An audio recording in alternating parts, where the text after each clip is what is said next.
ব্রেকফাস্টে পোহা আমরা অনেকেই ট্রাই করি, যেটা কারি পাতা, গাজর, আলু এই সমস্ত কিছু দিয়ে নোনতাভাবে তৈরি করা হয়। কিন্তু আমরা বাঙালিরা ছোটোবেলায় যে চিঁড়ে দিয়ে একটা মিষ্টি পোলাও বানিয়ে খেতাম, সেটার স্বাদ কিন্তু একেবারেই ভুলবার নয়। আজকে চলুন দেখে নেওয়া যাক চিঁড়ে দিয়ে সেই মিষ্টি পোলাওয়ের রেসিপি। সম্পূর্ণ নিরামিষভাবে তৈরি করে দেখাবো, একদম ঝরঝরেভাবে তৈরি হবে। নমস্কার বন্ধুরা, আপনাদের সবাইকে স্বাগত জানাই আমার কুকিং চ্যানেল সোনালি কথায়।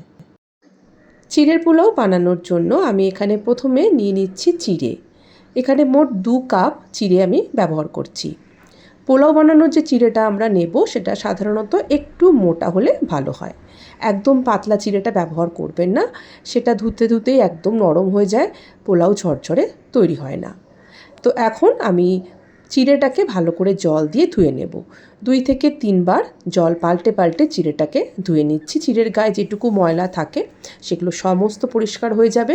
আর এইভাবে 2 থেকে 3 বার জল পাল্টে ধুতেই চিঁড়ে কিন্তু নরম হয়ে আসবে। আলাদা করে জলের মধ্যে ভিজিয়ে রাখার দরকার পড়বে না। এখন এরকম একটা বড় ছাঁকনিতে ধুয়ে রাখা চিঁড়েটাকে কিছুক্ষণ রেখে দেব। তাতে করে এর মধ্যে যেটুকু জল আছে সবটাই একদম ঝরে যাবে, চিঁড়েটা পুরো ঝরঝরে তৈরি হবে। এটা এভাবে থাকুক, আমরা এবার চিঁড়ের পোলাওটা বানানো শুরু করি।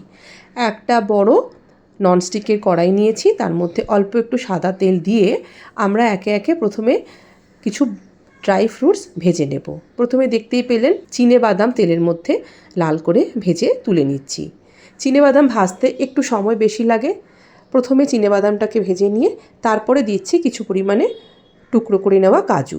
একসাথে সমস্ত কিছু না দিয়ে এইভাবে স্টেপ বাই স্টেপ ভাজছি, কারণ প্রত্যেকটা উপকরণই কিন্তু ভাজার সময় বিভিন্ন রকম। চিনেবাদামের পরে কাজু বাদাম ভাজলাম, এরপরে সব থেকে শেষে দিচ্ছি কিছু পরিমাণে কিশমিশ। আর কিশমিশ ভাজতে তো একদমই কম সময় লাগে, 10 থেকে 20 সেকেন্ডের মধ্যেই কিশমিশ ভাজা হয়ে যায়। এবার কিশমিশটাকেও তুলে নিচ্ছি। এখন ওই তেলের মধ্যে আমি 1 চামচ ঘি যোগ করে দিলাম। ঘি দিলে পোলাওয়ের যে ফ্লেভার সেটা ভীষণই ভালো আসে। এবার তেলের মধ্যে আমরা দেব তেজপাতা আর কিছু গোটা গরম মশলা, যেমন এখানে একটু দারচিনি, এলাচ আর লবঙ্গ রয়েছে। একটা বড় লঙ্কাকে কুচো করে নিয়েছি, সেটা দিলাম।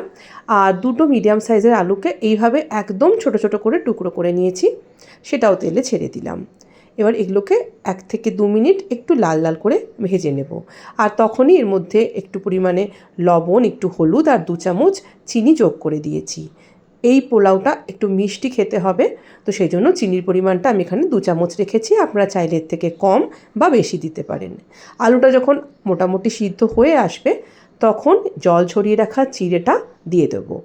চিঁড়ে দেওয়ার পরে সঙ্গে সঙ্গে এর মধ্যে ভেজে রাখা বাদাম, কিশমিশ একসাথে এখন মিশিয়ে দিলাম। সবগুলোকে হালকা হাতে একটু নাড়াচাড়া করে নেব। চিঁড়েটা তো অলরেডি নরম হয়েই ছিল, কিন্তু ঘেঁটে যায়নি, একদম ঝরঝরে আছে। আর এইভাবে 2 থেকে 3 মিনিট নাড়াচাড়া করব। গ্যাসের ফ্লেমটাকে এই সময় কমিয়ে লোতে রেখে দেবো।